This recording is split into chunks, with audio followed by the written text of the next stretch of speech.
નમસ્કાર મિત્રો, કેમ છો? મજામાં? મિત્રો જય શ્રી કૃષ્ણ, જય સિયારામ. મિત્રો મારી પાસે આ પેઇન્ટિંગ છે.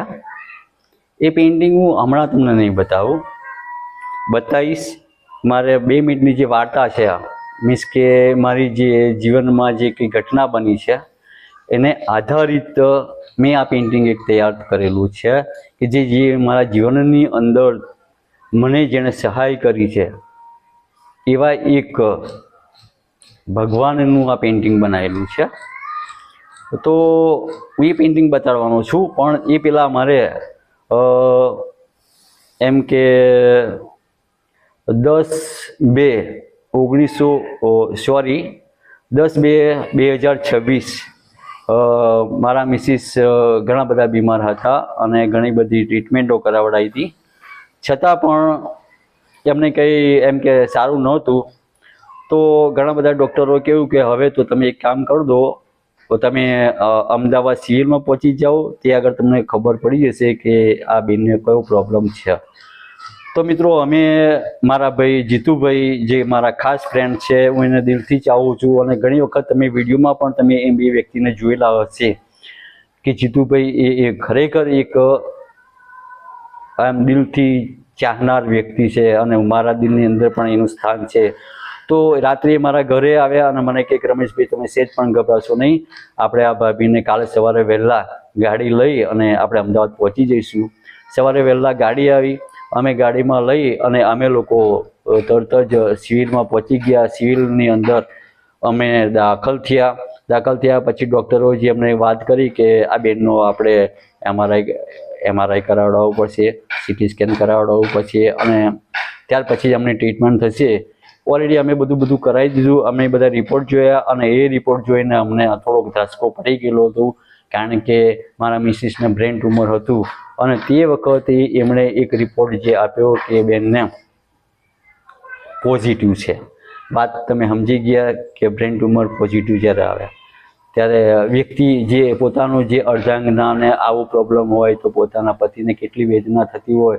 અને તે વખતે સિવિલની અંદર હું ધ્રુસકે રડતો હતો કે હવે જો કોઈ સહાય કરે તો પરમાત્મા જ કરે, એના સિવાય કોઈ કરે પણ નહીં અને ખરેખર થાય પણ નહીં.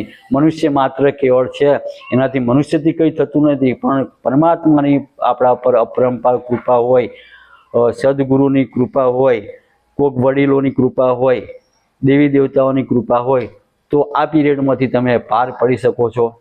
અને તે વખતે જ મેં જ્યારે બગદાણાવાળા બાપા સીતારામ, કષ્ટભંજન દેવ હનુમાન અને રડતા પણ મેં એવું કહેલું કે જો મને આ પીરિયડમાંથી તમે પાર પાડશો અને એને સારું થઈ જશે તો રણુજાવાળા તમારો હું એક પાઠ પુરાવડાવીશ. અને ત્યારથી જ એ મારા દિલની અંદર એક જગ્યા થઈ ગઈ અને અવારનવાર આજ પણ હું ઘણી વખતે મનોમન બાપાને એટલી જ પ્રાર્થના કરતું, ખરેખર બાપા તમે અમારું એક કાર્ય કરી નાખ્યું છે અને એનાથી અમને ઘણો જ બધો આનંદ થઈ ગયો છે. અત્યારે મારી મિસિસની જે તબિયત છે એ બિલકુલ હેલ્થી છે, તમામ ઘરનું કામકાજ કરે છે અને મને પણ હવે સપોર્ટ કરે છે કે હવે તમે તમારું બિંદાસ કામ કરવા જતા રહો, હવે આપણી સહેજ પણ ચિંતા કરશો નહીં. તો મિત્રો આ હું એક પેઇન્ટિંગ આપના માટે બતાવ્યું છું કે જેની કૃપા અમારા પર અપરંપાર રહી છે અને એના પરચા પણ મેં અપરંપાર જોયેલા છે. તો મિત્રો આ હું તમને મારું એક પેઇન્ટિંગ બતાડું છું, જરા જોજો અને જુઓ તો ગમે તો લાઈક કરજો, શેર કરજો અને કોમેન્ટ કરજો.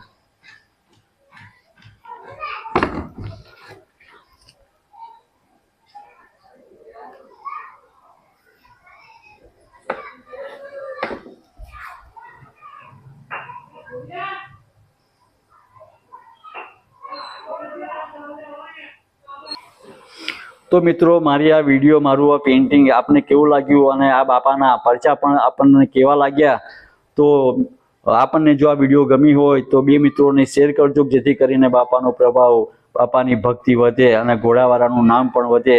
જય બાબારી, જય શ્રી કૃષ્ણ, જય સિયારામ.